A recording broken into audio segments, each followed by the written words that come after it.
प्यारे बच्चों, आज पढ़ने वाले हैं कक्षा 10वीं गणित का कोऑर्डिनेट ज्योमेट्री, जिसे हम निर्देशांक ज्यामिति कहते हैं। तो चलिए बिना देरी के हम शुरू करते हैं निर्देशांक ज्यामिति। तो सबसे पहले हम बात करेंगे सरल रेखा पर। यहाँ पर हमारे पास स्क्रीन पर दो रेखा दिखाई दे रही है। ये वाली जो रेखा है उसे हम कहते हैं क्षैतिज रेखा। मैं यहाँ पर लिख देता हूँ क्षैतिज रेखा, और ये वाली रेखा है आपकी ऊर्ध्वाधर रेखा। और दोनों जब क्रॉस होते हैं तो इस बिंदु पर प्रतिच्छेद करते हैं। इसे हम कहते हैं मूल बिंदु। परीक्षा में आता है कौन सा बिंदु है? मूल बिंदु। मूल बिंदु के निर्देशांक हमेशा होते हैं 0, 0 होते हैं। ये भी परीक्षा में आ चुका है। तो दो प्रश्न आपके यहीं तैयार हो गए। क्षैतिज रेखा और ऊर्ध्वाधर रेखा जिस बिंदु पर मिलते हैं उसे मूल बिंदु कहते हैं, और मूल बिंदु के निर्देशांक क्या होते हैं? 0, 0 होते हैं। यहाँ पर आप देख पा रहे हैं इसका कोऑर्डिनेट का हम निर्देशांक, ये वाला जो अक्ष है वो एक्स अक्ष कहलाता है। इसको एक्स और इसके विपरीत को हम एक्स डैश। इसी प्रकार ये ऊपर वाला वाई और इसको हम कहते हैं वाई डैश। तो यहाँ पर आप देखेंगे ओ से एक्स और ओ से वाई हमेशा क्या होता है? धनात्मक होता है। ये धनात्मक होता है और ये भी क्या होता है? धनात्मक होता है। मैं लिख देता हूँ यहाँ पर ओ से एक्स और ओ वाई धनात्मक दिशा में होता है, और उसी प्रकार ओ एक्स डैश और ओ वाई डैश है ना, ये क्या होता है? ऋणात्मक होता है। इस तरह से हम देख पाते हैं ये कितने भागों में बराबर हिस्सों में बढ़ गया? 4 भागों में बढ़ गया। इसे हम पहले को प्रथम चतुर्थांश, इसको द्वितीय चतुर्थांश, इसको तृतीय चतुर्थांश और इसको हम चतुर्थ चतुर्थांश कहते हैं, है ना, क्योंकि ये समान 4 भागों में बांटा गया है। तो चलिए देखते हैं इसमें हम क्या क्या कुछ वैल्यू आते हैं उसको हम बता देते हैं। तो चलिए देखते हैं। ये वाला आपका फिर से पुनः मैं चित्र बना देता हूँ। ये एक्स अक्ष है, वाई अक्ष है। ये चलता है धनात्मक, ये चलता है धनात्मक, ये चलता है ऋणात्मक और ये चलता है ऋणात्मक। तो यहाँ पर ओ एक्स यानी एक्स अक्ष के दिशा में है ना, एक्स जो तल है ये वाली पूरी तल, इसको हम कहते हैं भुज। यानी एक्स अक्ष के निर्देशांक को हम क्या कहते हैं? भुज कहते हैं। सॉरी, भुज है ना। और वाई अक्ष के निर्देशांक को हम कहते हैं कोटि। इसको भी आपको याद रखना होगा। एक्स अक्ष को भुज और वाई अक्ष को क्या कहते हैं? कोटि कहते हैं। अगला हम देखते हैं, हम सीख गए कि एक्स निर्देशांक को भुज कहते हैं और वाई निर्देशांक को कहते हैं कोटि। अब बात करेंगे, एक और चित्र है ना। यहाँ पर हमने एक्स अक्ष को हम धनात्मक राशि से प्रदर्शित करते हैं, जैसे 1, 2, 3, और वाई अक्ष के निर्देशांक को हम प्रदर्शित करते हैं 1, 2, 3। ये भी धनात्मक होता है। तो हमने एक बिंदु मान लिया है P, यहाँ पर है। तो P किस पर है देखेंगे। एक्स निर्देशांक के सापेक्ष यहाँ पर दिखाई दे रहा है 3 पर है, और वाई निर्देशांक के सापेक्ष क्या है? 2 पर है। यानी हम इसमें लिखेंगे 3 और ये 2। ये एक्स अक्ष के निर्देशांक को बताता है, और ये बताता है दूसरा वाला वाई के निर्देशांक को बताता है। यानी हम एक्स की जगह 3 रखेंगे और वाई की जगह क्या रखेंगे? 2 रखेंगे। तो इस तरह से हम निर्देशांक को समझना होगा, तभी हम आगे सवाल बना पाएंगे। आगे हम देखते हैं चतुर्थांश, यानी 4 भागों में बांटा गया है चतुर्थांश को, और इसमें किस तरह से चिन्ह आएंगे। जैसे ये वाला पहला चतुर्थांश है, और पहले चतुर्थांश में हम देख पा रहे हैं एक्स और वाई, ये वाला हिस्सा जो है एक्स और वाई, एक्स वाला क्या है? प्लस में चलता है, वाई वाला भी किस में है? प्लस में है। यानी दोनों चिन्ह क्या होगा? प्लस प्लस होगा। एग्जाम्पल के रूप में देखते हैं 3 और 2। यदि 3 और 2 आ गया, परीक्षा में पूछा जाएगा ये दोनों किस चतुर्थांश पर, क्योंकि दोनों का चिन्ह क्या? प्लस है। तो किस चतुर्थांश पर आएगा? प्रथम चतुर्थांश। द्वितीय में देखेंगे एक्स वाई के निर्देशांक, ये वाला एक्स अक्ष है, माइनस है, और ये वाला वाई अक्ष है। तो क्या है? पहले माइनस आएगा और फिर आएगा प्लस। माइनस पहले हो और बाद में प्लस हो, ठीक है। जैसे एग्जाम्पल देखते हैं -3 और 2। तो यहाँ पर ये द्वितीय चतुर्थांश में आएगा। ये देखेंगे तीसरा हिस्सा, एक्स के निर्देशांक क्या है?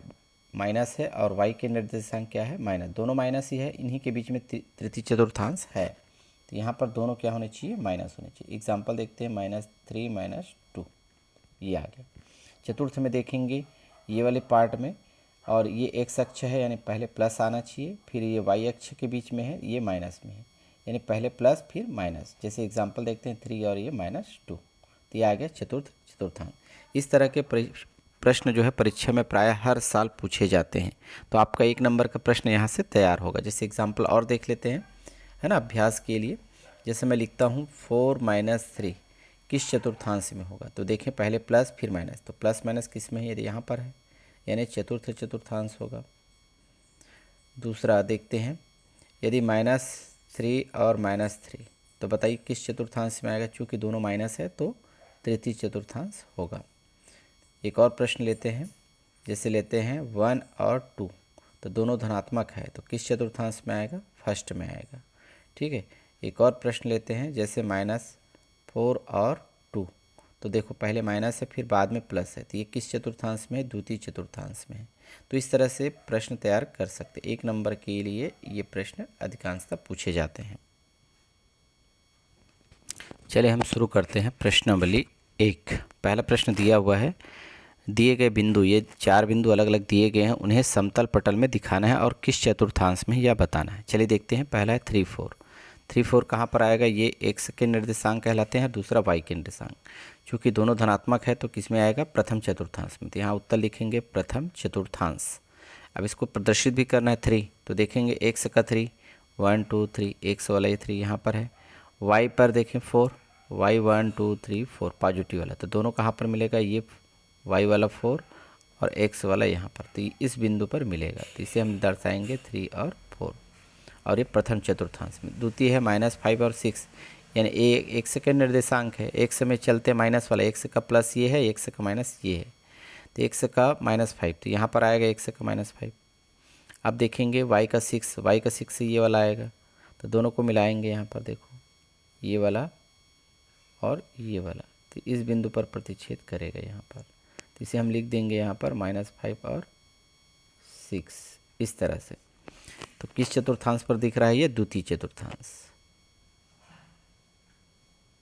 ठीक है, अगला है माइनस माइनस, दोनों माइनस में है तो किस पर आएगा, वैसे तो पता है आपको तृतीय चतुर्थांश, तो यहाँ पर आएगा, तो x का -2, तो x अक्ष लाइन पर चलेंगे अब -2, तो -2 ये वाला पॉइंट आएगा, और y पर हम चलेंगे -1, y का नीचे वाला है -1, तो दोनों को मिलाएंगे इस तरह से, तो यहाँ पर आएगा ये पॉइंट, तो इसे हम लिख देंगे -2 और -1 तृतीय चतुर्थांश। अगला है 2.5 और -7, 2.5 मतलब ये प्लस में है, ये क्या है माइनस में है, तो प्लस माइनस किस में आता है, चतुर्थ में आता है, तो पहले तो हमें पता चल गया चतुर्थांश इसका उत्तर होगा, तो 2.5 प्लस में होना चाहिए, और ये x के निर्देशांक है, तो x के निर्देशांक देखेंगे ये वाला लाइन है, x के निर्देशांक 2.5 कहाँ पर आएगा, ये 2 है और 3 के बीच में 2.5 आएगा, यानी यहाँ पर, और उसी प्रकार है -7 किस पर है, y अक्ष पर, तो y अक्ष पर ऊपर प्लस चलता है, नीचे माइनस, यहाँ पर हम दर्शाएंगे -7, ये वाला पॉइंट आएगा -7, ये वाला इस तरह से, और ये वाला x अक्ष पर जो क्रॉस किया था 2.5 वो दोनों मिला के यहाँ पे क्रॉस होते हैं, और यही कहलाएगा 2.5 और -7। ठीक है, तो इस तरह से हम कोऑर्डिनेट को हम दर्शा सकते हैं, पॉइंट को, और चतुर्थांश को बता सकते हैं। इस तरह के परीक्षा में तो आता नहीं है, लेकिन ये जानकारी होनी चाहिए। चलिए अगला प्रश्न देखते हैं, ये भी इम्पॉर्टेंट है, इस तरह के परीक्षा में पूछे जाते हैं। प्रश्न पूछा है, दिए गए बिंदु किस अक्ष पर स्थित है। ठीक है, हमारे पास पहला प्रश्न है 0 और 5, मैं इसका एकदम शॉर्ट ट्रिक बता रहा हूँ, आपको बिल्कुल समझ में आ जाएगा। यानी कि पहले तो एक समझ लेते हैं अभ्यास के लिए। यहाँ पर देखो 0 क्या है, x अक्ष पर बताता है। ठीक है, तो x अक्ष का 0 यही होगा, y अक्ष पर कितने 0.5, 1 2 3 4 5, यानी 5 यानी y अक्ष पर स्थित है। तो हम किस दिशा में जा रहे हैं यह देखिएगा, किस दिशा में जा रहे हैं, x पर तो हम नहीं चल रहे हैं इस दिशा में, तो हम कौन से पॉइंट पर जा रहे हैं, y अक्ष पर, तो यहाँ पर आ जाएगा y अक्ष पर स्थित है, यह आएगा y अक्ष। इसका ट्रिक मेथड समझ लीजिए, कैसे समझना है। 0 और 5 दिया गया है, तो इसके नीचे आप रफ कार्य कर लीजिए, XY लिखेंगे। x तो 0 है, यानी इसको हटा दें, तो हम y पर चल रहे हैं 5, तो ये कौन सा अक्ष आ जाएगा, y अक्ष आएगा। तो इस तरह से आपको आसानी से समझना है। इसी प्रकार है दूसरा प्रश्न, देखो -6 और 0, आप नीचे में लिखें x और y, तो y काट दें, क्योंकि y क्या है 0 पर है, तो किस अक्ष में जा रहे हैं हम, x अक्ष की दिशा में जा रहे हैं, तो यहाँ उत्तर होगा x अक्ष। तीसरा प्रश्न देखें, लिखा है -3 और 0, तो ये भी स्पष्ट x y, तो y 0 है यानी y हट जाएगा, तो क्या बचेगा x अक्ष, तो ये किस दिशा में है, x अक्ष में है। चौथा प्रश्न देखें 0 और -3.5, इसमें आप x y लिख लीजिएगा, x 0 है तो y दिशा में हम आगे बढ़ रहे हैं, तो इसका आंसर क्या होगा, y अक्ष होगा। इस तरह से आप आसानी से क्वेश्चन को बना सकते हैं।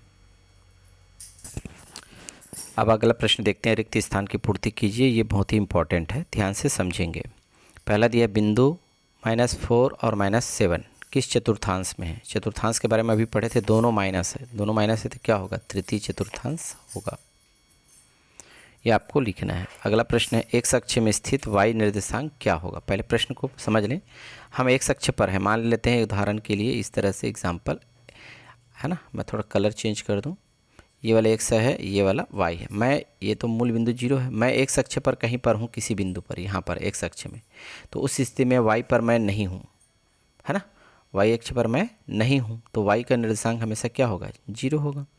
इसी प्रकार अगला देखें, उसी का एक सेम प्रश्न है चौथा को पहले देख लेते हैं। देखो y अक्ष पर स्थित, मान लो जब मैं y अक्ष पर हूँ, मैं यहाँ पर खड़ा हूँ y अक्ष पर, तो मैं उस स्थिति में x अक्ष पर मैं नहीं हूँ, तो x का निर्देशांक क्या होगा, हमेशा 0 होगा।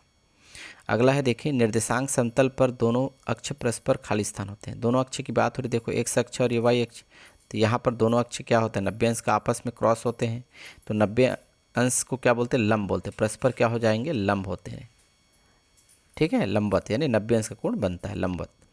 अगला है, मूल बिंदु के निर्देशांक क्या होते हैं। मूल बिंदु जब यहाँ पर कटता है तो इसके निर्देशांक हमेशा 0 0 होते हैं। तो उत्तर कैसे लिखेंगे, कोष्टक में 0 और 0। इस तरह से क्वेश्चन को हम बना सकते हैं।